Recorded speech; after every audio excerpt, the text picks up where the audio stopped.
Hey guys, it's me, Delta1, here with AirSofttalk, and today I'm going to be doing a review. Yes, you heard me, a review that's not on God's Airsofters. Holy crap. Anyways, this is going to be a very in-depth review of the cyma cm048. This is going to be one of the many parts to this review. I'm going to break it down section to section. This is going to be some basic information behind what cyma is cloned this off of, and kind of just some little useful information. I'm working on my workbench, so I'm going to be doing internally review crap, all that stupid stuff. But anyways, the cyma cm048, also known as a AK-74, is cloned off of the VFC models, instead of what cyma normally clones off of is the stupid crappy TM design. I'm not too big of a fan of the design of TM on how disassembly compared to a VFC design. I can get my gearbox out of my gun in under a minute. For someone who is an AK fanatic and works on guns a lot, that is a big deal, because normally you have to take out like 15 or like about 4 screws that are under here. It's not a big pain, but this is a lot more convenient and a lot nicer. So they cloned it off of the VFC design as opposed to the TM design, which is very useful. One thing that they didn't stay true to is if you take off the top cover, you would normally see a car fuse somewhere along here, and it's not there. So that's very, very interesting to me. Not really, I don't care, because I don't run fuses, I do AV MOSFETs. If you don't know what that is, I'll probably make a video if you want me to. But one of the things that's different about this than your standard cyma AK is that this is a stamped steel receiver. Now, it is not 100% steel, sadly. I wish it was. D-Boys does that now. But D-Boys internally is not as good as cyma, but then yet again, cyma internals aren't your standard run-of-the-mill KWA. But besides the point, what's steel? This receiver, top cover, sight, this little tube thing right here, and the jamming rod and the front sight post, I believe. Not 100% sure on that. If I had a motor sitting right next to me, I would attach it on there and find out. But I will make a video showing that more in depth. This is just off the top of my head, guys. Now, what really set the bar on this is that the attention of detail and the finish. The finish on this is a lot different from your standard TM AK and your G&G, ICS, whatever other AKs out there. cyma has really stepped it up. One of the things that pisses me off is that as soon as I bought this, cyma decided to release the tactical version, which had the more Bulgarian stock finish that looked like it came from Russia, or it was, you know, seen 5 world wars and somehow managed back up over here. Now, I apologize for my fan if you can hear that. But anyways, it looks really good. I don't know if it's hit the States yet. I saw it on Gunner Airsoft. But anyways, getting off topic. Now, another thing that's different from the TM design is that the bolt doesn't have this stupid plastic feed tray crap that it never should have been designed that way. It's stupid, it's a pain in the ass, because if you're trying to put 16 gauge or 14 gauge wiring in here, it's not gonna fit because of that stupid design.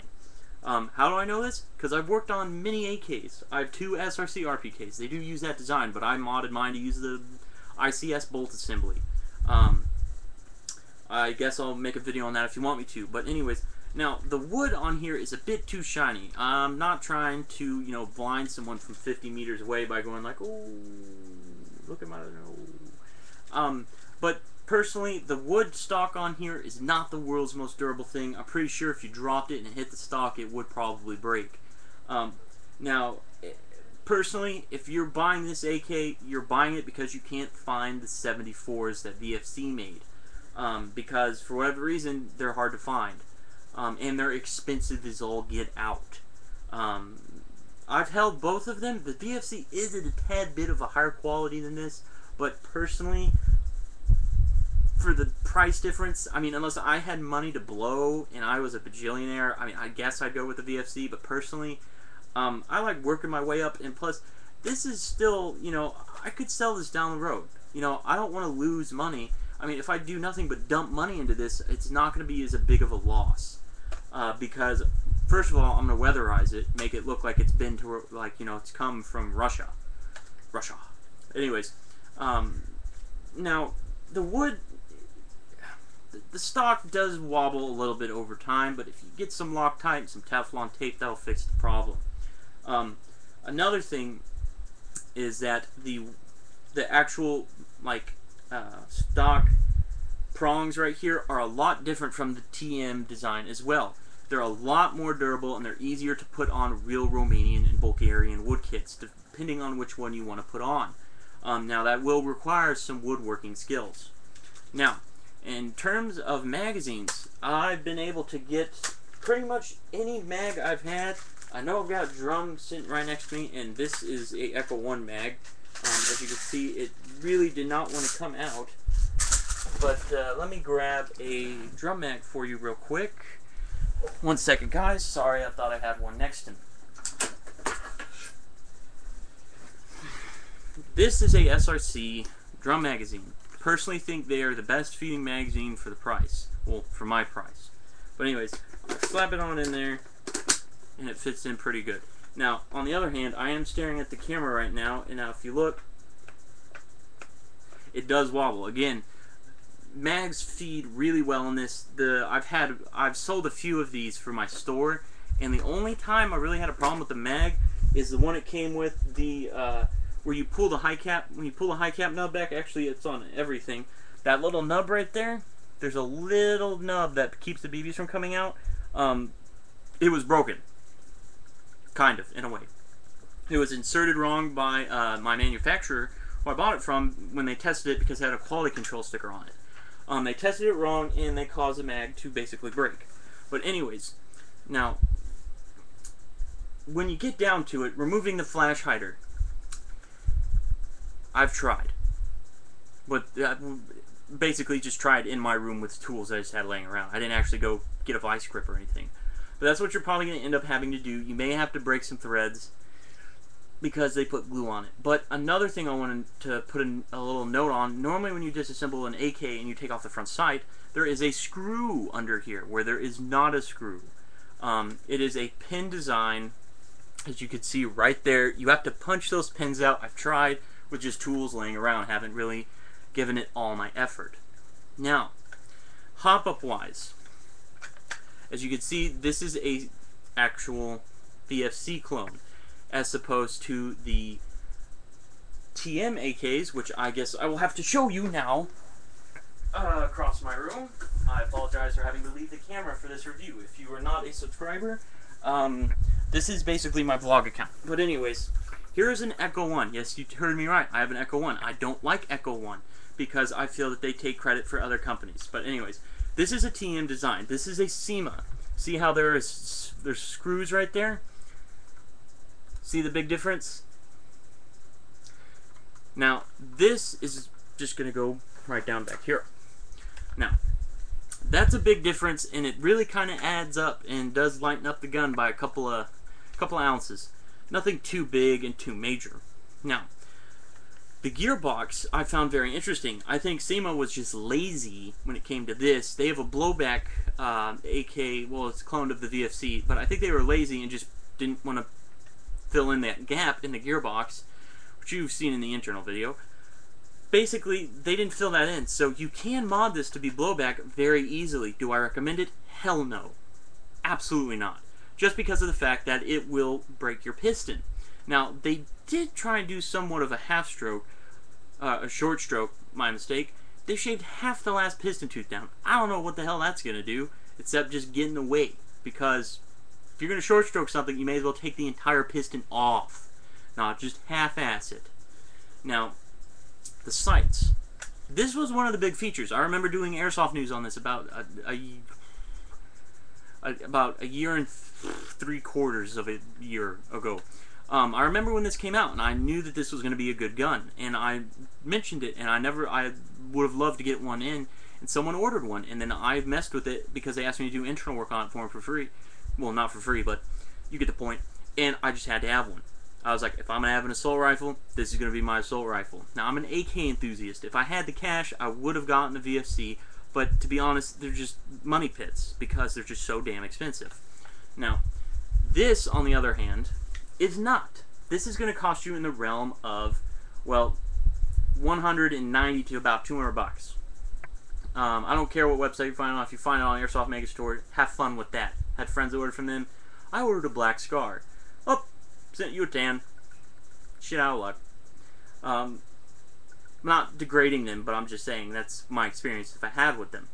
Now, another thing is the pistol grip is not your standard AK-47 one. Obviously, if you're an AK enthusiast, you probably already know this. If you don't, well, you're learning. Now, this doesn't have your standard stock prongs as your AK-47, like this one does. See how there's prongs? Plus, it's nowhere near, let me get this, it's nowhere near as long. You can buy these and find these. I think King Arms makes some. If someone knows of one, I would like to know, because I'm probably going to buy one. Now, what battery space do you have? Well, I could fit a Nunchuck 9.6.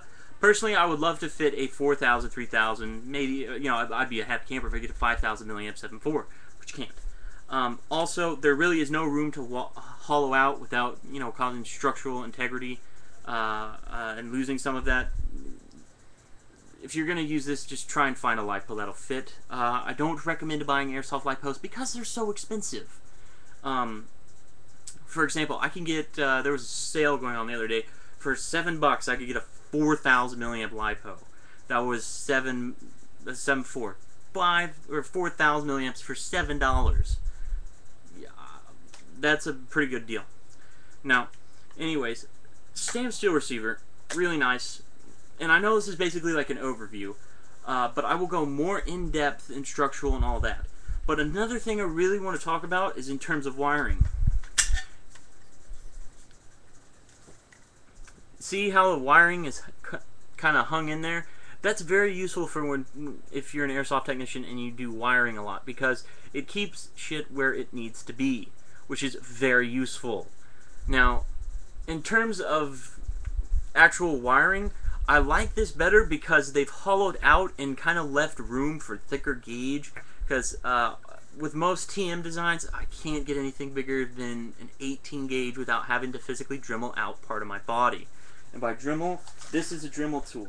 These are what I talk about all the time for all those people who don't know. This basically is like a small kind of machining tool, basically. Not really, but it can really help you out. If you're going to become an airsoft technician, you must buy one of these. It's a bit expensive to get a good one. I paid $40 for this. I've gotten every penny out of it that I could. This is just a cheap China one that is made from Hong Kong. It's not an American made, so it's not going to be as high quality. Moving on. Now, with the thicker gauge wiring, it allows better current flow. Any gun I've ever bought, I've always rewired it, because no one makes good wiring for airsoft. Personally, go to Ace Hardware and buy some 18 or 16 gauge in a roll of 33 feet for $8.99 instead of having to pay $20 for 500 millimeters, which is completely stupid. Now, this gun is a great gun, minus the fact that you're going to have to do internal work if you want to make it shoot awesome. But in terms of internals, it does not have your standard AK barrel length. It has a 500 millimeter barrel, which is completely awesome, because I was going for an assault rifle and now I ended up having something that could actually become a DMR. But I don't have to sacrifice for length, considering this is actually only, I made a video saying it's 5 to 7 inches shorter, which was a complete miscalculation. My buddy has a VFC AK compared, it's about 2 to 3 inches shorter. Actually 2 inches. It's not that big of a difference, but personally I would much rather have this than an M16, just because so many people have them. Now, in terms of basically overall, this is a really good clone. I personally think that this is a better deal than the actual VFC. Some people may disagree with me, but if you're a technician and you want to upgrade crap, it's going to leave a ton more room for working. And plus, if you break something, or if you break the gun, it doesn't completely kill your bank account. Whereas a VFC, if you totally screwed up when you were like refinishing or something, or if you had paint, or just something broke, and it just became a pain in the butt, this won't cost you $500. Well, I'm not saying the VFC one is, but if you can find them, the only place I found them was an actual local store by me, and it was $500. But anyways, I'm going to make more parts to this gun in a video, and I know I just basically talked and showed you a gun for 15 minutes without editing. Now, I'm going to do more on this gun with good editing and shit on this channel, because I want to personally review this gun, and yes, I'm going to list a con for once in my life. Thank you for watching, stay tuned for the other part, and don't rush me about it.